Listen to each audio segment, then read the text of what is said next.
Hello, everyone. This is Michael Allen with Surrender Your Hate, and we have Alexander here. Hello, Alexander. And a couple of questions around the concept of surrendering your hate. I believe surrendering your hate is something that we have to do every day. You know, when you wake up in the morning and head out to begin your day, you encounter a lot of different things, and by the time you get back home, you will have encountered good things, not so good things, challenges throughout the day. That can challenge the concept of surrendering your hate and letting love win. Yep. So, Alexander, tell me, what do you do to every day surrender your hate and help love win? It's really a focus thing, and I think I reached a point in my life where I realized that your life is a decision. Like, everything in your life is a result of what you decided to do, think, move on. And when I started to realize that, I was able to start taking more control of my life and my energy, and I stopped looking at myself as a victim. Like, a lot of people think life is happening to them, and when you're thinking that way, it's easy to feed more into like negative energies, and that dark energy will come out of you, because we all have both energies in us. We have both light and dark energy. And in moments, your dark side will be sparked by things, people, stuff that you see. Exactly. And in this world, it's such a lot of information coming at us every day. It's easy to respond, to be responsive. So honestly, I have learned to become like I have like this invisible shield Force around field. me. Yeah. That's just choosing to just block out negativity. And if I ever have to address the negativity, I don't allow the negativity to consume or control me. I continue to express from a loving place. You can be confrontational. You can confront without being hateful. Yeah, That's really the art to me. When you say surrendering the hate, I think another way of saying it is just to conquer that dark energy. How do you transmute dark energy into light energy? And it's just through understanding who you are. And if you're on a mission to give love, you have to always know that in every moment. So that's really what I do in my life, is just I stay focused on my purpose. So if you have a purpose that's rooted in love, then negativity will never be able to take you off that path. I love that. Thank you. Briefly, love wins, right? Every time. Over all the negativity. Every time. Over all the conflict. And as cliche as it sounds, because people will say, like, you hear certain phrases used a lot throughout life, and they don't make sense until you start to see it happen in your life. And I can say in this recent year, I've really started to see that phrase, love conquers all, because I'm moving that way, and I'm seeing that, like, the negativity, it can't touch me. It's not stopping me. It's Amen. not. It might, sometimes you will run into things where a negative energy might close a few doors, but when you're moving in love, the right doors will always open up for you. And if there's any type of negative energy that closed the door, that door wasn't for you. That person wasn't for you. Because if you're constantly being a loving energy and you're being real, it's always going to win. It's always going to win. So I think it's having the faith in that if I continue to be positive, because sometimes people lose that faith because they get consumed in the world, and they're like, they want things to happen at a certain time, and they want their love to be rewarded and all that. But love and peace, it's not dependent on like what you get from it. It's just an inner feeling and a knowing. No matter what's happening around you, you know you're at peace because you're loving yourself and you're giving that love out, and you see the good in everything and everybody. So Such valuable concepts, and I am so pleased to hear how you're walking in these words, in these concepts, not just saying something, but living it.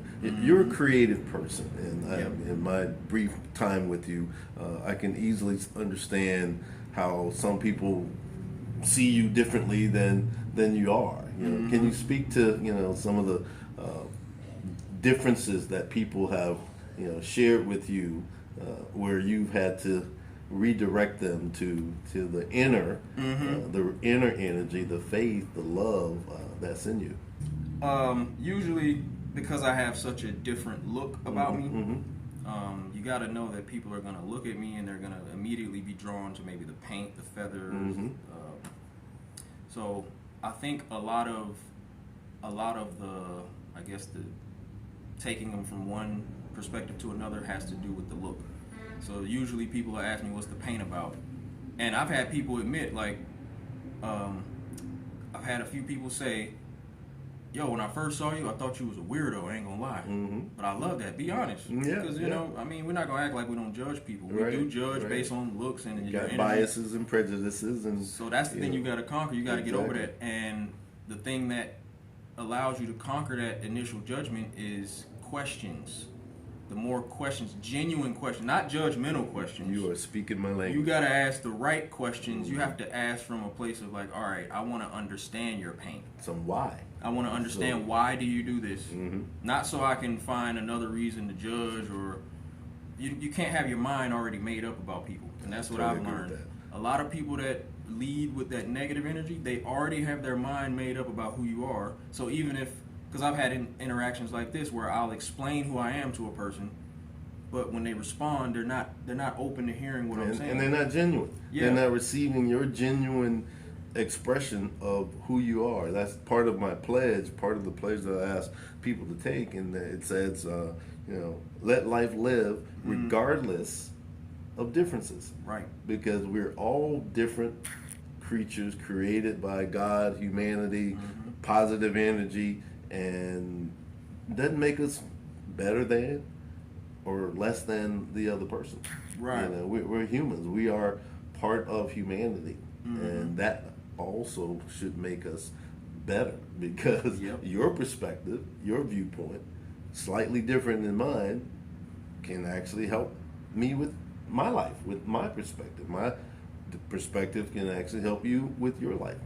Regardless of what we look like, you know, or even some of our different belief systems. That's my viewpoint. You know, I don't have to agree with every viewpoint you have, and you don't have to agree with every viewpoint I have, but we do have to respect each other. You know, because we are created by God and by His Spirit. You know, and that's what positive interactions look like. We can be different, but we respect and show appreciation, you know, for some of those differences. Thanks for sharing that. Oh yeah.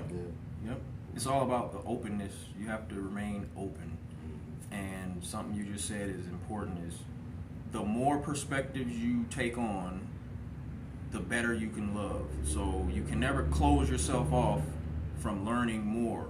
Peace. You have to always be open to people that are different. They're going to teach you things about how they look at things. And it's not like you said, you don't have to embrace every thought or every belief that people tell you. Right. But the fact that you were open to listen and you accept this person for who they are, and you can, it ain't even about, you don't, love is not agreeance. We want to be in agreement all the time. Like, that's a great comment. And then people interact from a space of like wanting to be right or wanting to prove that their perspective is the best one. No, it's best for you.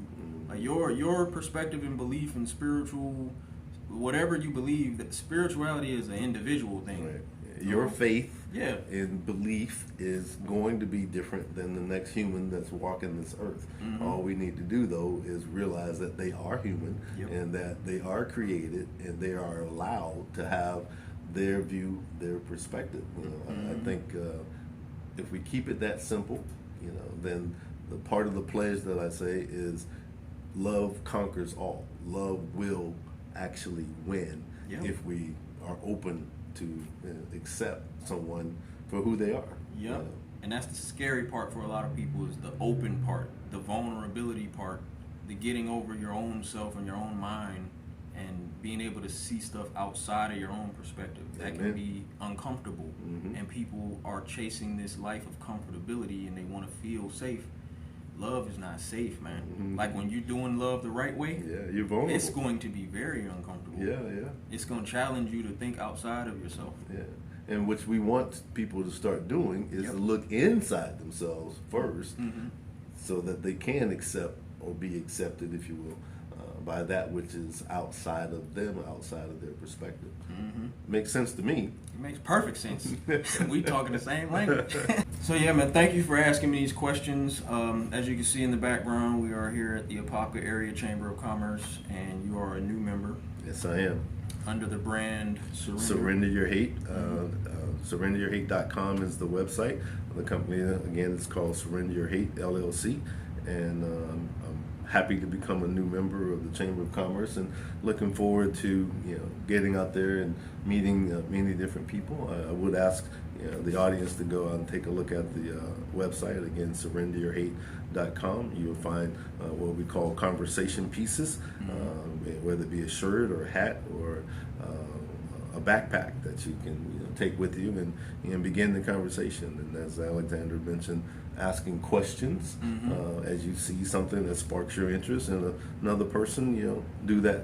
Ask that question respectfully, and I guarantee your life will be very different and in a more positive way than before you had that encounter with that person. Mm-hmm.